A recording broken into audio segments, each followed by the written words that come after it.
आज हमारा टॉपिक है सिंधु घाटी सभ्यता के जो वैकल्पिक प्रश्न होते हैं। ये 80 वैकल्पिक प्रश्नों का संकलन किया गया है। ये मुख्य रूप से 72वीं बीपीएससी को ध्यान में रख करके किया गया है, लेकिन सभी परीक्षा के लिए ये काफी महत्वपूर्ण होगा। पिछले वीडियो में हम सिंधु घाटी सभ्यता के जो थ्योरी था उस पर बात किए थे, लेकिन आज हम एमसीक्यू प्रश्न लेकर आए हैं और ये 72वीं बीपीएससी तथा अन्य एग्जाम के लिए काफी महत्वपूर्ण होगा। तो चलिए हम शुरू करते हैं। देखिए, पहला क्वेश्चन क्या कह रहा है कि सिंधु घाटी सभ्यता के सारे शहर के घरों में एक को छोड़कर सारे घर में साइड प्रवेश द्वार था। निम्न शहर में से वह शहर कौन है जिसके घरों का प्रवेश द्वार मुख्य सड़क पर था। कहने का मतलब है कि देखिए, सिंधु घाटी सभ्यता में जो घर बनाए गए थे उनका जो मुख्य द्वार होता था यानी कि मेन गेट होता था वो गली में खुलता था, यानी कि मेन रोड पर नहीं खुलता था। लेकिन एक ऐसा शहर है जहां पर घर का मेन गेट है वो सड़क की तरफ खुलता था। वही प्रश्न पूछा रहा है कि वो कौन सा शहर था। तो देखिए, वो कौन सा शहर था, तो लोथल था। लोथल एक ऐसा जगह है जहां पर जो शहर मिली है वहाँ के जो घर है उसके मेन गेट है वो बाहर की तरफ खुलते थे, यानी कि मेन रोड की तरफ खुलते थे, न कि गली में खुलते थे। बाकी सभी जगह है जो मेन गेट होता था घर के वो गली में खुलता था, लेकिन लोथल में ऐसा नहीं था। यही क्वेश्चन पूछा गया था, उसका आंसर हो जाएगा लोथल, सी नंबर। चलिए नेक्स्ट क्वेश्चन देखिए दूसरा। मोहनजोदड़ो की सबसे बड़ी इमारत कौन सी है। देखिए, मोहनजोदड़ो की जो सबसे बड़ी इमारत है वो अन्नागार है। अन्नागार, यहाँ पर बढ़ा धन्यकार लिख दिया, गलत है, अन्नागार। आप ध्यान रखेंगे जो अन्नागार है वो सिंधु घाटी सभ्यता की मोहनजोदड़ो की सबसे बड़ी इमारत है वो अन्नागार है।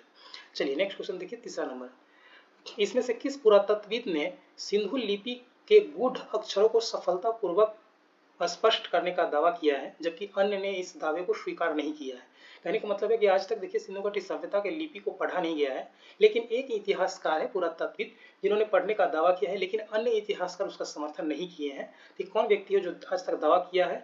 ये एस.आर. राव के द्वारा ये सब दावा किया गया था, लेकिन अन्य इतिहासकार है जो इनका समर्थन नहीं किए, बोले ये झूठ बताया जा रहा है। इस प्रकार से कौन दावा किया था? तो एस.आर. राव के द्वारा। अगला क्वेश्चन है कि हड़प्पा के सिंधु स्थल के बाद किसने सिंधु सभ्यता को हड़प्पा सभ्यता नाम दिया। यानी कि हड़प्पा सभ्यता को सिंधु घाटी सभ्यता नाम किसने दिया था, यानी कि सिंधु घाटी सभ्यता को हड़प्पा नाम किसने दिया था। हम पिछले वीडियो में बताए थे कि सिंधु घाटी सभ्यता इसलिए बताया गया क्योंकि इसलिए इसका नाम पड़ा क्योंकि सिंधु के आसपास इस क्षेत्र का उद्गम हुआ था, इसलिए इसे सिंधु घाटी सभ्यता कहा गया। लेकिन सबसे पहला खुदाई वो जो हड़प्पा में हुआ था, इसलिए जो पुरातत्वविद है, इतिहासकार है, उन्होंने हड़प्पा सभ्यता भी इसी को कहा था। तो पूछ रहा है कि हड़प्पा सभ्यता नाम कौन दिया था, तो ये दिए थे डॉक्टर एस.आर. राव के द्वारा ही हड़प्पा सभ्यता नाम दिया गया था। चलिए नेक्स्ट क्वेश्चन देखिए। नेक्स्ट क्वेश्चन है 5 नंबर। 5 नंबर क्या कह रहा है कि सिंधु घाटी सभ्यता की विकसित अवस्था में निम्नलिखित में किस स्थल के से घरों में कुएं के अवशेष मिले हैं। यानी कि विकसित अवस्था में सिंधु घाटी की सभ्यता के जो घर में कुएं मिले हैं वो अवशेष कहाँ से मिले हैं? ये मिले हैं, ये मिले कहाँ से? ये मिले हैं मोहनजोदड़ो से। मोहनजोदड़ो में जो भी घर था उसके में विकसित रूप से कुआं बनाया गया था। जिस प्रकार से आज हम कल या नल देखते हैं घर में, उस प्रकार से उस समय सिंधु घाटी सभ्यता में पानी के स्रोत के उपयोग के लिए कुआं का प्रयोग किया जाता था। और ये विकसित रूप में कहाँ देखने को मिला है? तो मोहनजोदड़ो के प्रत्येक घर में कुआं का अवशेष मिला है। चलिए नेक्स्ट क्वेश्चन देखिए 6 नंबर। 6 नंबर का रहा है कि किस हड़प्पा संस्कृति स्थल से खुदाई में घोड़े की अस्थियां प्राप्त हुई है। यानी कि घोड़े की हड्डी कहाँ से प्राप्त हुई है? ये प्राप्त हुआ है सुरकोटदा से। ये कहाँ से प्राप्त हुआ है? तो सुरकोटदा से घोड़े की अस्थियां यानी कि हड्डी प्राप्त हुआ है। चलिए नेक्स्ट क्वेश्चन देखिए। सिंधु सभ्यता में हाथी दांत के उपयोग के संबंध में निम्नलिखित में कौन सा कथन असत्य है? ये कौन सा कथन पूछ रहा है कि असत्य है सिंधु घाटी सभ्यता में हाथी के दांत के प्रयोग में? तो देखिए, उस समय हाथी के दांत के आभूषण बनाए जाते थे। तो बिल्कुल उस समय हाथी के दांत का आभूषण बनाया जाता था, जिससे उस समय महिला और पुरुष दोनों आभूषण पहनते थे। उस समय हाथी दांत का कोई उपयोग नहीं था, गलत है। क्योंकि अगर उपयोग नहीं रहता तो सिंधु घाटी सभ्यता में हमें दांत, हाथी का दांत है देखने को ही नहीं मिलता। इसका मतलब है कि उस समय आभूषण के तौर पर प्रयोग किया जाता था। लेकिन ऑप्शन बी कह रहा है कि उस समय हाथी दांत का कोई उपयोग नहीं था। तो यही स्टेटमेंट क्या हो गया? गलत हो गया। और यहाँ पर पूछा जा रहा था कि गलत कौन है, तो ये गलत हो जाएगा, बी नंबर। अगला हम पढ़ लेते हैं जानकारी के लिए। हाथी के दांत से बनी अन्य वस्तु के नमूने भी मिले हैं। ठीक है, उस समय हाथी के दांत से बनी कमियों का उपयोग किया जाता था। कमियां एक प्रकार का आभूषण ही था, तो प्रयोग किया जाता था। बिल्कुल सही बात है। चलिए नेक्स्ट क्वेश्चन देखिए 8 नंबर। कह रहा है कि प्रथम धातु निर्मित नर्तकी की मूर्ति कहाँ से मिली है। यानी कि डांस करती हुई लड़की का मूर्ति है, इसी जो नर्तकी मूर्ति कहा गया है, ये कहाँ से मिला है? तो ये मिला था कहाँ से? मोहनजोदड़ो से मिला था। तो इस प्रकार से जो डांसिंग कर रहे हो कहाँ से मिला था? तो मोहनजोदड़ो से मिला था। और ये किसका था? कांस्य मूर्ति था, आप इसे याद रखेंगे। चलिए नेक्स्ट देखिए 9 नंबर। एक उन्नत जल प्रबंधन व्यवस्था का साक्ष्य कहाँ से प्राप्त हुआ है? उन्नत जल प्रबंधन यानी कि वाटर मैनेजमेंट की व्यवस्था है जो कहाँ से देखने को मिला है? तो ये धौलीवीरा से देखने को मिला है। धौलावीरा कहाँ पड़ता है? तो गुजरात में पड़ता है। वहाँ पर जल प्रबंधन की सबसे अच्छा व्यवस्था थी। चलिए नेक्स्ट क्वेश्चन 10 नंबर, युग्म समाधान का साक्ष्य कहाँ से प्राप्त हुआ? युग्म समाधान का मतलब जोड़ा, यानी कि लेडीज और जेंट्स का जो अवशेष है, यानी कि मृत्यु के जो अवशेष है, युग्म समाधान कहाँ से मिला है? युग्म समाधान है जो लोथल से मिला है। लोथल से है जो युग्म समाधान देखने को मिलता है, जिससे यह अनुमान लगाया जा सकता है कि उस समय संभवतः सती प्रथा रही होगी।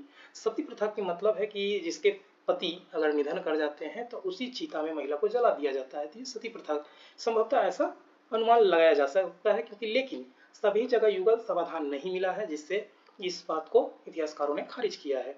इसका लोथल हो जाएगा युगल समाधान। चलिए नेक्स्ट क्वेश्चन देखिए, किस पशु के अवशेष सिंधु घाटी सभ्यता से प्राप्त नहीं हुए? पूछ रहा है कि सिंधु घाटी सभ्यता से किस पशु का अवशेष है जो प्राप्त नहीं हुआ है? तो किसका अवशेष प्राप्त नहीं हुआ है? तो गाय का प्राप्त नहीं हुआ है। शेर, घोड़ा, हाथी इसका साक्ष्य प्राप्त हुआ है। चलिए नेक्स्ट क्वेश्चन देखिए 12 नंबर, हड़प्पीय सीलों का सर्वाधिक प्रचलित प्रकार कैसा था? हड़प्पीय सीलों का सर्वाधिक प्रचलित प्रकार कैसा था? जो सील थी, मोहर थी, उसका पूछ रहा है कि हड़प्पा सभ्यता में जो मोहर का प्रयोग किया जाता था उसमें सर्वाधिक मोहर किस प्रकार के मिला है? तो सर्वाधिक मोहर किस प्रकार के मिला है? तो चौराकार मोहर सर्वाधिक मिला है। तो इसका संभव तो उसमें प्रचलन ज्यादा रहा होगा। चलिए नेक्स्ट देखिए 13 नंबर, पक्की मिट्टी के बने हल के प्रतिरूप कहाँ से प्राप्त हुए हैं?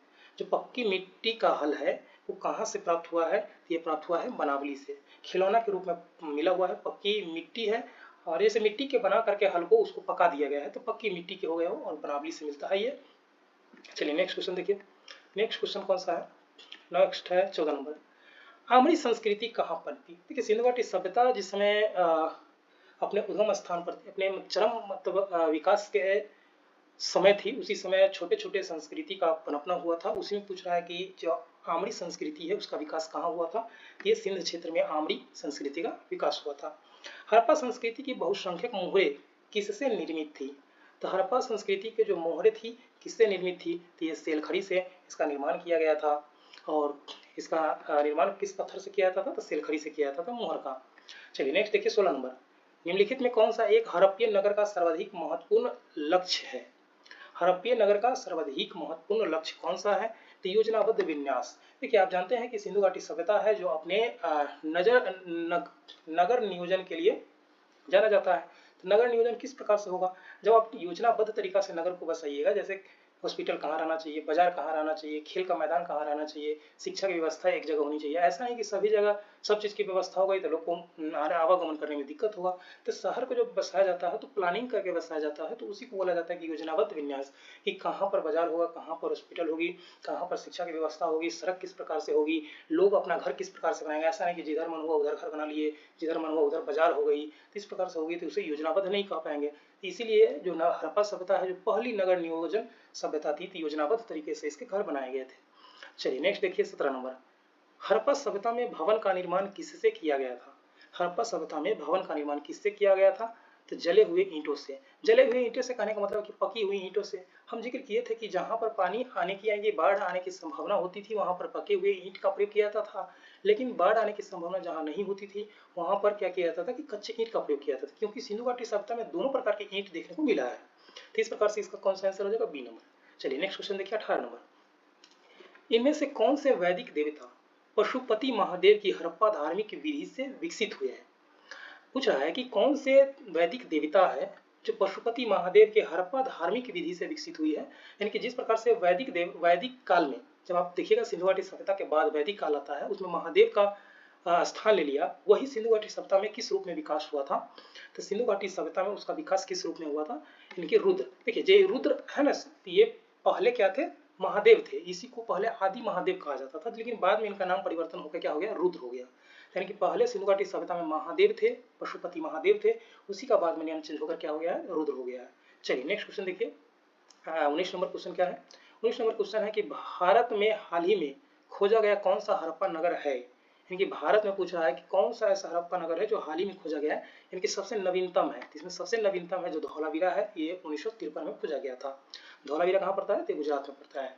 चलिए नेक्स्ट क्वेश्चन देखिए 20 नंबर, हड़प्पा के भवनेशों पर सबसे पहले किसका ध्यान गया? यानी कि जो हड़प्पा सभ्यता के जो अभी जो भवनोवेश का मतलब होता है जो उसके समय समाप्त हो गया और उसे खंडहर यानी कि वो घर उर जो बना था, नगर नियोजन था, सब खंडहर के रूप में जब परिवर्तित हो गया तो सबसे पहले इस पर किसका ध्यान गया था? तो सबसे पहला ध्यान है जो चार्ल्स मैसन को गया था। जब ये संभवतः उस क्षेत्र में रेलवे का कार्य करवा रहे थे तो ये भवनों अवशेष देखे, लेकिन उस पर उतना ध्यान नहीं दिए कि ये इंडियन सिविलाइजेशन यानी कि सिंधु घाटी सभ्यता की इतनी महान सभ्यता इसमें विकसित रही होगी।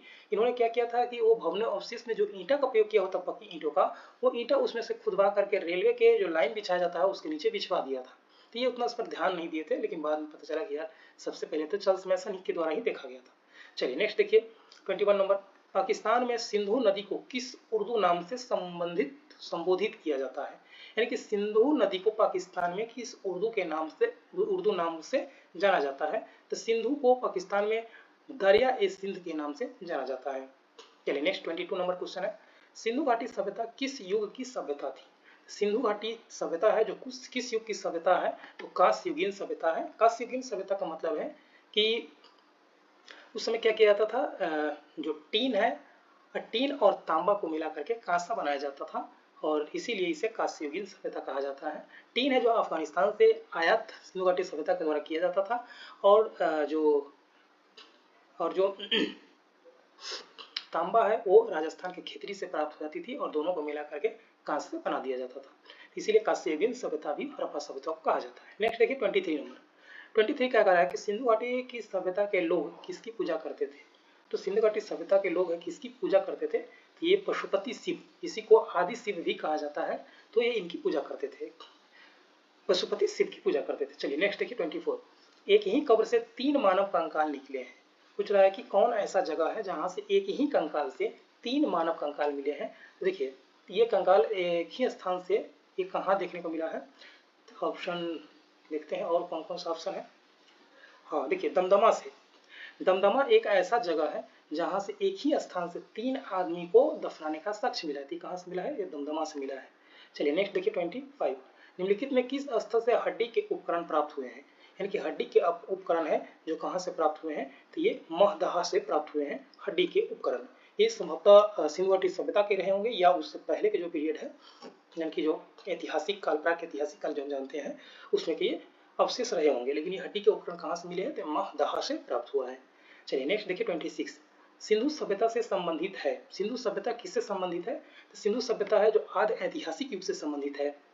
देखिए आदि ऐतिहासिक युग का मतलब होता है कि इस सभ्यता में लिपि का विकास हुआ था, लेकिन खुदाई के बाद यानी कि वर्तमान में उसको अभी तक पढ़ा नहीं जा सका है। यानी कि उस समय लिपि का विकास था लेकिन जिसको पढ़ा नहीं जा सकता है उसे आदि ऐतिहासिक कहते हैं। पहला आप देख रहे हैं प्राग ऐतिहासिक। प्राग ऐतिहासिक का मतलब है कि उस समय उस चीज का न लिपि का विकास हुआ हो, न पढ़ा गया हो, न लिखा गया हो। यानी कि नहीं विकास हुआ हो, न लिखा गया हो, नहीं लिखा गया होगा तो पढ़ा भी नहीं गया होगा। यानी कि उस समय के जो इतिहास है किससे प्राप्त होगा? तो जो खुदाई होगा और जो सामान निकलेंगे तो उसके आधार पर अनुमान से उस चीज को बात पे जानकारी किया जाएगा, तो उसे क्या बोलते हैं? प्राग ऐतिहासिक, जिसमें लिखा नहीं गया हो, पढ़ा नहीं गया हो। आध ऐतिहासिक क्या हो गया? जिसमें लिखा गया हो लेकिन वर्तमान में पढ़ा नहीं गया हो। और ऐतिहासिक युग किसे बोलते हैं? जिसमें लिखा भी गया हो प्राचीन में और वर्तमान में पढ़ लिया गया हो, उसे ऐतिहासिक युग कहा जाता है। तो इस प्रकार से इस तीनों का अंतर होता है। तो सिंधु घाटी सभ्यता क्या है? तो एक आद ऐतिहासिक युग था। चलिए नेक्स्ट देखिए 27। 27 क्या कह रहा है कि सिंधु घाटी की सभ्यता गैर आर्य थी क्योंकि ये आर्य सभ्यता से किस प्रकार भिन्न थी? क्योंकि वह नगरीय सभ्यता थी। देखिए सिंधु घाटी सभ्यता के बाद आई थी आर्य समाज का विकास हुआ था, लेकिन वो नगरीय सभ्यता नहीं थी, वो एक ग्रामीण सभ्यता थी। तो सिंधु घाटी सभ्यता और आर्य सभ्यता, आर्य जो सभ्यता थी यानी कि बाद में आई थी वैदिक काल, वो दोनों में क्या अंतर था कि सिंधु घाटी सभ्यता पहले होने के बावजूद भी वो एक नगरीय सभ्यता थी, लेकिन बाद में जो वैदिक काल आया था वो क्या था? वो एक ग्रामीण सभ्यता थी। इस प्रकार से दोनों में अंतर हो जाता है। चलिए नेक्स्ट देखिए 28। सिंधु घाटी सभ्यता को आर्य से पूर्व की रखने जाने की महत्वपूर्ण कारण क्या थी? तो पूर्व में रखा गया सिंधु घाटी सभ्यता को आर्यों से पूर्व यानी कि वैदिक काल से पहले सिंधु घाटी सभ्यता के पीरियड को किस लिए रखा गया? ये रखने का सबसे बड़ा कारण क्या है? मृदभांड। मृदभांड है, इसमें क्या होती है कि एक तकनीक यानी कि वैज्ञानिक पद्धति का प्रयोग करके, जिसे कार्बन 14 पद्धति कहते हैं, इसका प्रयोग करके किसी भी वस्तु का उसके आयु का उम्र पता किया जाता है, किसी भी जीवाश्म के आयु का पता किया जाता है और उसी के आधार पर समय का निर्धारण होता है। तो इसमें मृदभांड है। मृदभांड बढ़ाने का तरीका हो या उस पर पेंटिंग हो, इस आधार पर इसके आर्यों से पूर्व सिंधु घाटी सभ्यता को रखा गया और भारत की जो पहली सभ्यता थी उसे सिंधु घाटी सभ्यता को मान्यता दिया गया। चलिए नेक्स्ट क्वेश्चन देखिए 29 नंबर। सिंधु घाटी संस्कृति वैदिक सभ्यता से भिन्न थी क्योंकि? सिंधु घाटी सभ्यता से क्यों भिन्न थी? क्योंकि इसके पास विकसित शहर जीवन की सुविधाएं थी, इसके पास चित्रलेखीय लिपि थी, इसके पास लोहे और रक्षा शस्त्रों के ज्ञान का अभाव था। नहीं, बिल्कुल नहीं, ये तीनों के तीनों गलत है, ये तीनों के तीनों गलत है। ऑप्शन देखिए डी सही होगा। उपयुक्त में से सभी बिल्कुल। देखिए ये क्या कह रहा था, ठीक से क्वेश्चन ध्यान दीजिए कि सिंधु घाटी सभ्यता संस्कृति वैदिक सभ्यता से भिन्न थी, इसके पास विकसित शहरी जीवन और सुविधा। देखिए बिल्कुल सही है कि सिंधु घाटी सभ्यता क्या है, एक विकसित शहर था और जीवन सुविधा भी बढ़िया थी। शहर होगा तो जीवन सुविधा बिल्कुल बढ़िया होगी। इसके पास चित्रलेखीय लिपि भी थी, बिल्कुल लिपि भी थी जिसे आज तक पढ़ा नहीं गया है। इसके पास लोहे और रक्षा शस्त्रों ज्ञान का अभाव था, हम ध्यान नहीं दिए थे, यहाँ पर कह रहा है कि अभाव था, बिल्कुल सही है।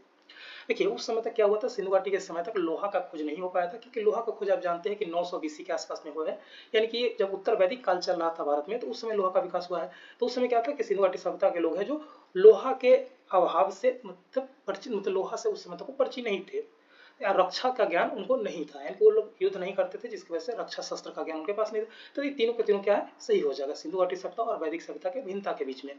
चलिए नेक्स्ट क्वेश्चन देखिए, नेक्स्ट क्या है, नेक्स्ट है 30 नंबर। निम्नलिखित में कौन सा सिंधु घाटी सभ्यता पर प्रकाश डालता है।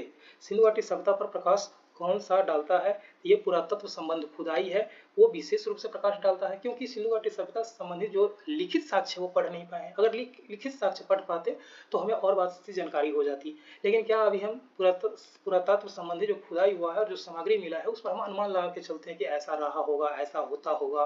तो क्या है, जब तक पढ़ा नहीं जाएगा तब तक इसी प्रकार से अनुमान लगाया जाएगा। चलिए नेक्स्ट 31। भारत में चांदी की उपलब्धता के प्राचीनतम साक्ष्य मिलते हैं। चांदी के उपलब्धता के प्राचीनतम साक्ष्य कहाँ से मिलते हैं, तो ये हड़प्पा संस्कृति से मिलता है। हड़प्पा संस्कृति में चांदी का प्रयोग हमें देखने को मिलता है। तो इस प्रकार से हम कह सकते हैं कि प्राचीनतम जो साक्ष्य है चांदी का कहाँ से है, तो हड़प्पा संस्कृति से है। चलिए नेक्स्ट देखिए 32 नंबर।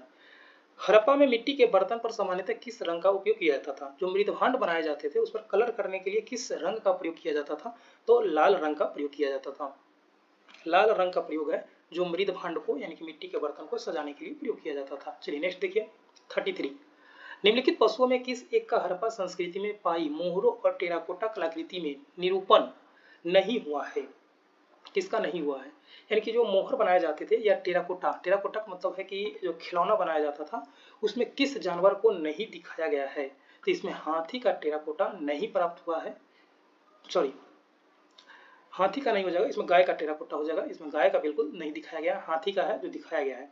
हाथी, गेंडा, बाघ इसको दिखाया गया है, लेकिन गाय के टेराकोटा को बिल्कुल नहीं प्राप्त हुआ है, क्योंकि सिंधु घाटी सभ्यता से हमें गाय की कोई साक्ष्य प्राप्त नहीं होती है, इसलिए इसका आंसर हो जाएगा गाय। हाथी, गेंडा, बाघ ये सब उस समय दिखाया जाता था। चलिए नेक्स्ट देखिए 34। निम्न में से किस एक पुरा स्थल से पाषाण संस्कृति से लेकर हड़प्पा सभ्यता तक के संस्कृति अवशेष प्राप्त हुए हैं। कहने का ये मतलब है कि कौन ऐसा जगह है जहां से पाषाण संस्कृति यानी कि जो वैदिक सभ्यता सॉरी सिंधु घाटी सभ्यता से पहले का भी कुछ जो प्रागैतिहासिक जो समय था उसमें का भी संस्कृति देखने को मिला है और हड़प्पा सभ्यता की भी संस्कृति का अवशेष मिला है। तो कौन ऐसा जगह है, ये मेहरगढ़ है। मेहरगढ़ से पूरा स्थल यानी पूरा पाषाण काल के स्थल और हड़प्पा संस्कृति का स्थल दोनों स्थल प्राप्त हुए कहां से, मेहरगढ़ से है। चलिए नेक्स्ट देखिए, नेक्स्ट क्वेश्चन 35 नंबर कि वृहद पाषाण स्मारकों की पहचान की गई है। वृहद पाषाण स्मारकों की पहचान की गई है किसके, मृतक को दफनाने के स्थल के रूप में। मृतक के दफनाने के स्थल के रूप में वृहद पाषाण स्मारकों की पहचान की गई है। चलिए नेक्स्ट देखिए 36 में एक जुते हुए खेत की खोज की गई थी।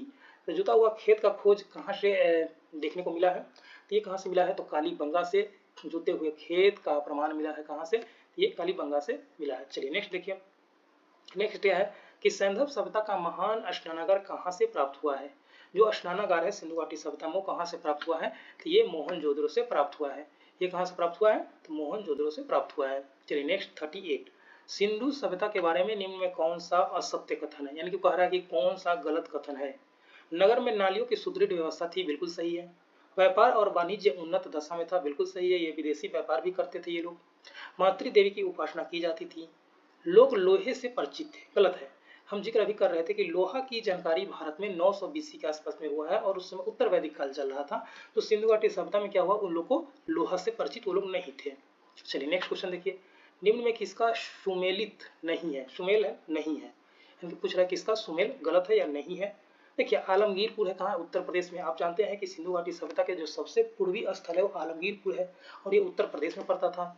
लोथल है, लोथल कहाँ है? ये गुजरात में है। कालीबंगा, कालीबंगा कहाँ पड़ता है? ये राजस्थान में है, तो यही गलत हो जाएगा। कालीबंगा कहाँ है? ये राजस्थान में है। रोपर कहाँ है? पंजाब में है, तो कालीबंगा यहाँ पर गलत हो जाएगा। हड़प्पा संस्कृति के स्थल एवं उनकी स्थिति संबंधित निम्नलिखित युगों में कौन एक सही सुमेलित नहीं है? आलमगीरपुर उत्तर प्रदेश, अभी हम जिक्र कर रहे थे कि सब जो सिंधु घाटी सभ्यता के जो सबसे पूर्वी स्थल है वो आलमगीरपुर उत्तर प्रदेश में था। यहाँ पर भी सुमेलित करने के लिए कहा जा रहा है। बनवाली है जो हरियाणा, बनवाली कहाँ है? ये हरियाणा। दैमाबाद महाराष्ट्र, दैमाबाद कहाँ है? महाराष्ट्र। राखीगढ़ी, राखीगढ़ी कहाँ पड़ता है? ये गुजरात में है, न कि राजस्थान में, तो राखीगढ़ी आप याद रखेंगे, ये कहाँ है? गुजरात में है। चलिए नेक्स्ट 41, चनहुद्रों के उत्खनन का निर्देश किया गया था, यानी कि जो चनहुद्रों में उत्खनन किया गया था उसका डायरेक्टर कौन थे? इसके बारे में पूछा जा रहा है। तो इसके डायरेक्टर थे जे.एच. मैके के द्वारा चनहुद्रों में इसका उत्खनन करवाया गया था, जिसका डायरेक्टर कौन थे? जे.ए. मैके के द्वारा करवाया गया था। राख का टीला निम्नलिखित में किस नवपाषाणिक स्थल से संबंधित है? यानी कि राख का टीला है जो किस नवपाषाण कालीन संबंधित है? तो ये जो राख का टीला कहाँ से मिला था? तो ये संगनकल्लू से मिला था। संगनकल्लू है जो दक्षिण भारत में एक स्थान है जहाँ पर से राख का टीला मिला है, और यह नवपाषाण काल से संबंधित है, यानी कि सिंधु घाटी सभ्यता से पहले के काल का संबंधित है। आइए 43, सिंधु घाटी सभ्यता का कौन सा स्थल अब पाकिस्तान में है? सिंधु घाटी सभ्यता का कौन सा स्थल है जो अब पाकिस्तान में है? तो आप जानते हैं कि कौन सा स्थल है? स्वयं हड़प्पा, हड़प्पा ही है जो पाकिस्तान में है, ये सिंध प्रांत में पड़ता है। चलिए नेक्स्ट देखिए 44 नंबर, नेक्स्ट देखिए 44 नंबर क्या है? रंगून जहां हड़प्पा की समकालीन सभ्यता थी है, रंगून जहां हड़प्पा की समकालीन सभ्यता थी है, यानी कि रंगून वर्तमान में कहाँ पड़ता है? तो ये सौराष्ट्र यानी कि गुजरात में ये क्षेत्र पड़ता है। रंगून कहाँ पड़ता है? ये सौराष्ट्र में पड़ता है। चलिए नेक्स्ट देखिए, नेक्स्ट है दहेरी एक प्रवर्ती हड़प्पाई पुरा स्थल है। दहेरी एक प्रवर्ती हड़प्पाई पुरा स्थल है, तो दहेरी क्या है? दहेरी कहाँ पर पड़ता है? तो दहेरी पड़ता है पंजाब में। ये पूछा जा रहा है कि ये कहाँ पर है? तो ये पंजाब में ये क्षेत्र पड़ता है। चलिए नेक्स्ट क्वेश्चन देखिए, नेक्स्ट 46 नंबर, 46 में क्या कह रहा है कि वह हड़प्पीय नगर जिसका प्रतिनिधित्व लोथल का पुरातत्व स्थल करता है किस नदी पर स्थित है? क्योंकि आपसे पूछा जा रहा है कि लोथल है वो किस नदी पर स्थित एक बंदरगाह था। तो आप जानते हैं कि लोथल कहाँ से मिला है? गुजरात से मिला है, और यह एक भोगवा नदी पर स्थित एक बंदरगाह था। चलिए नेक्स्ट देखिए 47, सिंधु घाटी सभ्यता का पतन नगर था, पतन के मतलब हो गया वही बंदरगाह, डॉकयार्ड, ये कौन सा था? तो लोथल था, और ये गुजरात से प्राप्त हुआ है, और यह भोगवा नदी के तट पर स्थित था। आइए 48 नंबर, निम्न में से किस हड़प्पाकालीन स्थल से हल का टेराकोटा प्राप्त हुआ है? देखिए टेराकोटा का मतलब होता है कि मिट्टी का खिलौना जिसे आग में पका दिया गया हो उसे टेराकोटा कहा जाता था। और ये कहाँ से प्राप्त हुआ है? तो ये बनावली से प्राप्त हुआ है। ये हल का टेराकोटा था, ये बनावली से प्राप्त हुआ है। चलिए 49 नंबर, 49 क्या कह रहा है कि हड़प्पा भारत में हड़प्पा का वृहद स्थल है, यानी कि सिंधु घाटी सभ्यता का भारत में सबसे बड़ा स्थल कौन सा है? तो ये अभी राखीगढ़ी है भारत में, और ये हड़प्पा सभ्यता की भारत में सबसे बड़ी स्थल है। राखीगढ़ी कहाँ पड़ता है? तो ये गुजरात में पड़ता है। चलिए नेक्स्ट देखिए 50 नंबर, सिंधु घाटी के लोग विश्वास करते थे, सिंधु घाटी सभ्यता के लोग किस पर विश्वास करते थे? तो ये मातृशक्ति पर विश्वास करते थे। ये मातृशक्ति की ज्यादा वंदना भी करते थे, पूजा भी ये लोग मातृशक्ति की ज्यादा करते थे। इस प्रकार से कौन हो जाएगा? ये हो जाएगा मातृशक्ति। चलिए नेक्स्ट क्वेश्चन देखिए 51 नंबर, 51 क्या कह रहा है कि सिंधु घाटी के लोग पूजा करते थे। तो सिंधु घाटी के लोग पूजा किसका करते थे? तो सिंधु घाटी के लोग हैं जो पशुपति शिव यानी कि आदि शिव का पूजा ये लोग करते थे। लेकिन सिंधु घाटी सभ्यता में कोई मंदिर का स्पष्ट रूप से साक्ष्य नहीं मिला है, जो मंदिर है भवन के रूप में उसका कोई साक्ष्य नहीं मिला है। ज्यादातर मातृ देवी की मूर्ति मिली है, जिससे ये लगता है कि मातृ देवी की यानी कि उस समय मातृ सत्तात्मक समाज था। लेकिन पूजा है जो आदि शिव के करते थे, जिसे आज हम शंकर जी या महाकाल के रूप में पूजा करते हैं, उसे वो लोग आदि शिव के रूप में पूजा करते थे। आइए 52 नंबर, मोहनजोदड़ो एवं हड़प्पा की पुरातात्विक खुदाई के प्रभारी कौन थे? यानी कि मोहनजोदड़ो और हड़प्पा के पुरातात्विक जो खुदाई हुआ था उसके प्रभारी कौन थे? तो सर जॉन मार्शल थे जो हड़प्पा एवं मोहनजोदड़ो के पुरातात्विक खुदाई के प्रभारी थे। चलिए नेक्स्ट देखिए 53, सिंधु घाटी सभ्यता में खोज निकालने में जिन दो भारतीय का नाम जुड़ा है वे है, यानी कि भारतीय कौन इसमें शामिल थे सिंधु घाटी सभ्यता के खोजने में? तो राखल दास बनर्जी और दयाराम साहनी का बहुत बड़ा योगदान है, जिसके वजह से सिंधु घाटी सभ्यता में खुदाई में इनका बहुत बड़ा योगदान था, और ये दोनों भारतीय थे। चलिए नेक्स्ट देखिए 54, निम्नलिखित में कौन सुमेलित नहीं है? कौन सुमेलित नहीं है? पूछ रहा है कि कौन सुमेलित नहीं है? Harappa Dayaram Sahni, Lothal S R. Rao, Surkotada J P Joshi, Dholavira B K Thapar. यही गलत है, धौलावीरा बीके थापर नहीं होगा। हड़प्पा है जो दयाराम साहनी के द्वारा खोजा गया था, लोथल है एस.आर. राव के द्वारा खोजा गया था, शुरकोटदा है जो जेपी जोशी के द्वारा खोजा गया था। चलिए नेक्स्ट देखिए 55 नंबर। 59 नंबर में क्या कह रहा है कि हड़प्पा का उत्खनन करने वाला प्रमुख पुरातात्विकविद जो इनके महत्व को नहीं समझ पाया था, देखिए उसके महत्व को शुरू में नहीं समझ पाया था, ये कौन है? जो ए कनिंघम है। इसके द्वारा सिंधु घाटी सभ्यता के महत्व को नहीं समझा गया था, क्योंकि इनको ये स्पष्ट रूप से नहीं जानकारी था कि ये भारत की सबसे पुरानी और विश्व की सबसे पुरानी सभ्यताओं में से एक सभ्यता है। इसके वजह से ये इनका महत्व नहीं समझ पाया। इनको लगा कि ये हाल फिलहाल का कोई ऐसा सभ्यता रहा होगा, लेकिन जब इसकी खुदाई हुई और वैज्ञानिक पद्धति से जांच हुआ तो पता चला यार कि ये विश्व की सबसे पुरानी सभ्यता और महानतम सभ्यता में से एक सभ्यता है। तो इसकी जो महत्व को कौन नहीं समझ पाया था? तो ए कनिंघम है जो नहीं समझ पाया था। 56 निम्नलिखित में कौन हड़प्पा और मोहनजोदड़ो के उत्खनन से संबंधित नहीं थे? ये पूछ रहा है कि हड़प्पा और जो मोहनजोदड़ो है उसके खनन से संबंधित कौन सा नहीं था? तो आर.डी. बनर्जी थे, ए.एन. दीक्षित थे, एम.एस. वत्स भी इनके खुदाई से संबंधित थे, वी.एस. स्मिथ नहीं थे। वी.एस. स्मिथ क्या है? एक यूरोपियन इतिहासकार है, तो इनका संबंध सिंधु घाटी सभ्यता से इसके खनन से नहीं रहा है। वी.एस. स्मिथ ये इतिहासकार है यूरोपियन क्षेत्र का। चलिए नेक्स्ट देखिए, नेक्स्ट कौन सा क्वेश्चन है? नेक्स्ट क्वेश्चन है 57। 57 क्या कह रहा है कि सिंधु सभ्यता की विकास अवस्था में निम्नलिखित में किस स्थल से घरों में कुएं के अवशेष मिले हैं? अब ये क्वेश्चन की रिपीटेड क्वेश्चन है कि पूछ रहा है कि सिंधु घाटी सभ्यता का वह कौन सा जगह है जहां पर घरों में उन्नत रूप से कुआं का अवशेष मिला है? कौन सा स्थल है? ये मोहनजोदड़ो है। चलिए नेक्स्ट देखिए, मोहनजोदड़ो को निम्नलिखित में कहां पर स्थित है? मोहनजोदड़ो कहां है? ये वर्तमान में पाकिस्तान के सिंध प्रांत में पड़ता है मोहनजोदड़ो। ये कहां है? ये पाकिस्तान के सिंध प्रांत में है। चलिए नेक्स्ट देखिए 59 निम्न में कौन सा स्थल घग्गर और उसकी सहायक नदी की घाटी में स्थित है? यानी कि पूछा जा रहा है आपसे कि घग्गर और उसके सहायक नदी के आसपास में कौन सा क्षेत्र है जो स्थित है? ये कौन सा है? ये बनावली है। बनावली हो जाएगा घग्गर और उसके सहायक नदी के घाटी में स्थित है बनावली। चलिए नेक्स्ट देखिए 60 नंबर क्वेश्चन क्या कह रहा है कि हड़प्पन संस्कृति के संबंध में शैलकृत स्थापत्य के प्रमाण कहाँ से मिले हैं? शैलकृत स्थापत्य का मतलब होता है कि कोई भी वस्तु या चीज बनाई जा रही है उसको डिजाइनिंग करना, कि बहुत बढ़िया से डिजाइन किया हुआ हो, जैसे कोई भी मूर्ति हो या किसी की फोटो हो या कोई मंदिर छोटा सा बनाए, घर छोटा सा बनाए और वो बहुत बढ़िया से उसको डेकोरेट किया जाए तो उसी को शैलकृत कहा जाता था। और ये कहाँ से मिला है? तो ये धौलावीरा से शैलकृत स्थापत्य का प्रमाण मिला है। चलिए 61 कौन सा हड़प्पीय नगर 3 भागों में विभक्त था? कौन ऐसा हड़प्पा का नगर था जो 3 भागों में विभक्त था? तो ये कौन सा था? धौलावीरा। ये 3 भागों में विभक्त था। आइए 62 नंबर एक उन्नत जल प्रबंधन व्यवस्था का साक्ष्य प्राप्त हुआ है। अभी भी क्वेश्चन किए थे, ये भी रिपीटेड क्वेश्चन है। कुछ क्वेश्चन है जो रिपीटेड है। जल प्रबंधन की व्यवस्था सबसे बढ़िया कहाँ था? तो हम अभी देखे थे कि ये कहाँ था? धौलावीरा में था। धौलावीरा कहाँ पड़ता है? गुजरात में पड़ता है। और ये यहाँ पर उन्नत जल प्रबंधन हमें देखने को मिलता है। चलिए नेक्स्ट क्वेश्चन देखिए 63 में क्या कह रहा है कि हड़प्पन स्थल सनौली के अभी हाल ही में उत्खनन से प्राप्त हुआ है। कह रहा है कि सिंधु घाटी सभ्यता के एक सनौली स्थल है, वहां से हाल ही में क्या प्राप्त हुए हैं? ये मानव समाधान प्राप्त हुए। देखिए सिंधु घाटी सभ्यता की खुदाई है जो अभी भी इस बार जारी है, ताकि उस सभ्यता के जो लिपि है, अक्षर है, उसे पहचाना जा सके, उसका डिकोड किया जा सके, ताकि उस समय की और भी बातें की जानकारी प्राप्त हो सके। क्योंकि उस समय की जो लिपि है चित्राक्षर है, यानी कि अक्षर बना करके नहीं, जबकि चित्र के विरूपित से लिखा किया जाता था। लिपि उस तरह से तैयार किया जाता था जो चित्र की तरह दिखता हो। आज तक उसे डिकोड नहीं किया गया है। अगर डिकोड हो जाता है तो बहुत सारी जानकारी हमें प्राप्त हो सकती है। आइए 64 निम्न स्थलों पर किस एक स्थान पर सिंधु घाटी सभ्यता के संबंध में विख्यात वृषभ मुद्रा प्राप्त हुई है? यानी सिंधु घाटी की सभ्यता के कौन ऐसा जगह है जहां से वृषभ मुद्रा प्राप्त हुआ है? वृषभ मुद्रा कहां से प्राप्त हुई है? वृषभ मुद्रा है जो मोहनजोदड़ो से प्राप्त हुई है। देखिए वृषभ मुद्रा है जो कहां से प्राप्त हुई है? ये मोहनजोदड़ो से प्राप्त हुई है। आइए 65 निम्नलिखित में किस पशु का अंकन हड़प्पा संस्कृति की मोहर पर नहीं मिलता है? यानी कि सिंधु घाटी सभ्यता के जो मोहर बनाए जाते थे उस पर कौन ऐसा पशु है जिसका मोहर नहीं देखने को मिला है? तो मोहर घोड़ा का नहीं देखने को मिला है, जबकि बैल, हाथी, भेड़ इसको देखने को मिला है। घोड़ा है जो कहीं कहीं से सिर्फ इसकी अस्थि प्राप्त हुई है, विशेष रूप से इसकी ज्यादा चर्चा या देखने को नहीं मिलता है। इस प्रकार से मोहर पर घोड़ा का प्रयोग नहीं किया जाता था। चलिए नेक्स्ट देखिए 66 मृण पट्टिका पर उत्कीर्णित सिंह युक्त देवता की कृति प्राप्त हुई है।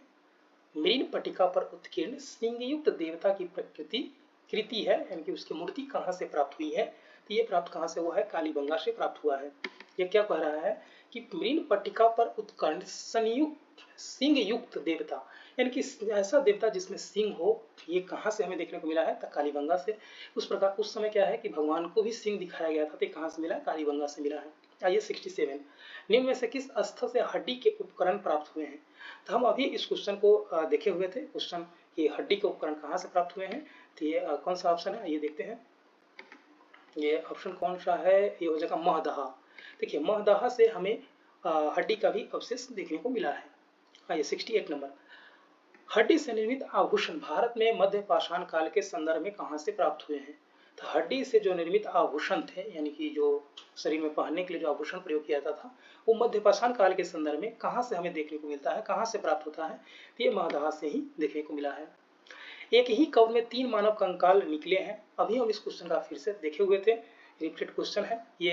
एक ही जगह से 3 कंकाल है, वो कहाँ से हमें देखने को मिलता है, तो ये दमदमा से देखने को मिलता है, जहाँ पर एक ही मतलब कि सब कक्ष से 3 कंकाल देखने को मिलता है, यानी कि एक ही जगह 3 व्यक्ति को दफनाया गया है। चलिए नेक्स्ट क्वेश्चन देखिए, नेक्स्ट क्वेश्चन क्या है। नेक्स्ट क्वेश्चन है कि वो कौन सा स्थल है जहाँ से प्राचीनतम अस्थायी जीवन के प्रमाण मिले हैं। वह कौन सा स्थान है जहाँ से प्राचीनतम अस्थायी जीवन के प्रमाण मिले हैं। तो जीवन का प्रमाण सबसे पहले कहाँ से मिला था, ये मेहरगढ़ से मिला था, यानी प्राचीनतम अस्थायी कहाँ से, तो मेहरगढ़ से, यहीं से मिला है। चलिए मेहरगढ़ कहाँ पड़ता है, तो वर्तमान पाकिस्तान में ये स्थल अभी प्राप्त होता है। नेक्स्ट 71 नंबर, निम्न में से किस एक पूरा स्थल से पाषाण संस्कृति से लेकर हड़प्पा सभ्यता तक के संस्कृति का अवशेष प्राप्त हुई है। तो ये भी क्वेश्चन रिपीटेड है, ये कौन सा स्थल है, तो ये हम देखे थे कि मेहरगढ़ ऐसा स्थल है जहाँ से यानी कि पाषाण संस्कृति से लेकर के सिंधु घाटी सभ्यता तक के अवशेष प्राप्त हुए यहाँ पर, यानी कि पहले भी लोग बसते थे, बाद में सैंधव सभ्यता में भी बसे, और बाद में फिर वैदिक सभ्यता में भी यहाँ पर लोग बसे थे। ये कौन सा था, मेहरगढ़ था। आइए 72, निम्नलिखित में किस स्थल से मानव कंकाल के साथ कुत्ते के कंकाल शवधान से प्राप्त हुआ है, यानी कि जो मानव को दफनाया गया है वो कुत्ते के साथ कहाँ पर दफनाया गया, ऐसा आपसे पूछा जा रहा है। तो ये पड़ता है कहाँ, बुरझोम में दफनाया गया है, ये जम्मू कश्मीर के एक स्थान है। यहीं पर क्या हुआ था कि मानव को दफनाने के साथ साथ उसके साथ कुत्ता को भी दफनाया जाता था। ये लोग ऐसा मानते रहे होंगे कि देखिए जब मृत्यु हो जाती थी और दफनाया जाता था, तो ये लोग क्या करते थे कि आवश्यक सामग्री, यानी कि जो भी जीवित रहने पर जो आवश्यक वस्तु होते थे वो दफनाया जाता था मनुष्य के साथ। ये लोग को माना जाता था कि ये लोग मानते थे कि अगले कहीं पर और जन्म होगा और वहां पर जाने के बाद इस वस्तु की आवश्यकता होगी, इसलिए कुत्ते को भी दफना दिया जाता था कि क्योंकि अगले जब जन्म होंगे अगले लोक में, तो क्या है कि उनको कुत्ते की आवश्यकता होगी शिकार करने के लिए, इसलिए कुत्ता को भी दफनाया जाता था। ये लोग ऐसा मानते थे कि आगे चल के ये जरूरत पड़ सकता है सामग्री का, इसलिए दफनाते थे। आइए 73 नंबर क्वेश्चन में क्या है, 73 नंबर क्वेश्चन है कि गर्त आवास के साक्ष्य कहाँ से प्राप्त हुए हैं। गर्त आवास के साक्ष्य जो बुरझोम से प्राप्त हुआ है, गर्त आवास के जो साक्ष्य है वो कहाँ से प्राप्त हुआ है, ये वही बुरझोम से प्राप्त हुआ है। 74, विंध्य क्षेत्र के किस शिलाश्रय से सर्वाधिक मानव कंकाल मिले हैं, यानी पूछ रहा है कि विंध्य क्षेत्र के किस शिलाश्रय से सर्वाधिक मानव कंकाल हमें मिले हैं। तो ये मिला है कौन सा, लेखहिया, लेखहिया से सर्वाधिक मानव कंकाल है जो मिला कहाँ से, लेखहिया से मिला है। आइए 75, हाथी दांत का पैमाना हड़प्पीय संदर्भ में मिलता है। हाथी दांत का पैमाना यानी कि वजन करने के रूप में हाथी दांत का प्रयोग किया जाता था सिंधु घाटी सभ्यता में। इस प्रकार के साक्ष्य कहाँ से मिला है, तो ये मिला है लोथल से, यानी कि पैमाना यानी कि बटखरा होती थी वो हाथी के दांत के रूप में संदर्भित किया गया है। ये कहाँ से मिला है, तो ये लोथल से मिला है। आइए 76, हड़प्पाकालीन स्थल में अभी तक किस वस्तु की साक्ष्य प्राप्त नहीं हुई है, तो ये लोहा की साक्ष्य जो नहीं प्राप्त हुआ है, क्योंकि लोहा का हम जिक्र कई बार किए हैं कि 900 BC के आसपास में प्राप्त हुआ है। जो उस समय वैदिक काल, उत्तर वैदिक काल चल रहा था, उस समय भारत में लोहा का खोज हुआ था। वो सिर्फ हड़प्पा सभ्यता है जो लोहा से परिचित नहीं थे। नेक्स्ट क्वेश्चन देखिए, नेक्स्ट क्वेश्चन कौन सा है कि नवदा टोली का उत्खनन किसने किया था। नवदा टोली पूछ रहा है कि नवदा टोली एक जगह है, मध्य प्रदेश में पड़ता है, और इसकी उत्खनन है किसके द्वारा किया गया था, वो HD संकालिया के द्वारा नवदा टोली का उत्खनन किया गया था। और यहाँ से नवपाषाण जो संस्कृति है, नवपाषाण काल है, उस समय के साक्ष्य हमें देखने को मिलता है कहाँ से, नवदा टोली से, और ये मध्य प्रदेश में है। नवदा टोली किस राज्य में पड़ता है, तभी हम जिक्र कर रहे हैं कि नवदा टोली कहाँ पड़ता है, तो ये मध्य प्रदेश में नवदा टोली पड़ता है। आइए नेक्स्ट देखिए 79 नंबर क्वेश्चन, वृहद पाषाण स्मारकों की पहचान की गई है। तो ये भी क्वेश्चन रिपीटेड है। ये मृतक को दफनाने के स्थल के रूप में बृहद स्मारक की पहचान की गई है। आइए 80 नंबर क्वेश्चन, राख का टीला निम्नलिखित में किस नवपाषाण से संबंधित है? ये भी क्वेश्चन रिपीटेड है। ये संगनकलू से मिला है, नवपाषाण का स्थल है। 81 हड़प्पा का उत्खनन करने वाला प्रथम पुरातत्वविद जो इसके महत्व को नहीं समझ पाया था, तो यही थे एक कनिंघम के द्वारा। ये भी रिपीटेड क्वेश्चन है। तो इस प्रकार से है जो सिंधु घाटी सभ्यता के जो महत्वपूर्ण 80 क्वेश्चन थे जिसका हम जिक्र किए हैं, इसको आप देख लीजिएगा। देखिए चैनल रैंक अप, उसको आप सब्सक्राइब कर लीजिएगा। और ये आप देखने के लिए हम क्या कहें कि धन्यवाद। आप बीपीएससी की तैयारी कर रहे हैं तो जरूर चैनल को फॉलो कीजिए, देखते रहिए इस जो भी महत्वपूर्ण सेशन चलता है उसको। अगर आपको अच्छा लगे तो चैनल को लाइक कर लीजिए, सब्सक्राइब कर लीजिए और शेयर कर दीजिए और कमेंट कीजिए। ये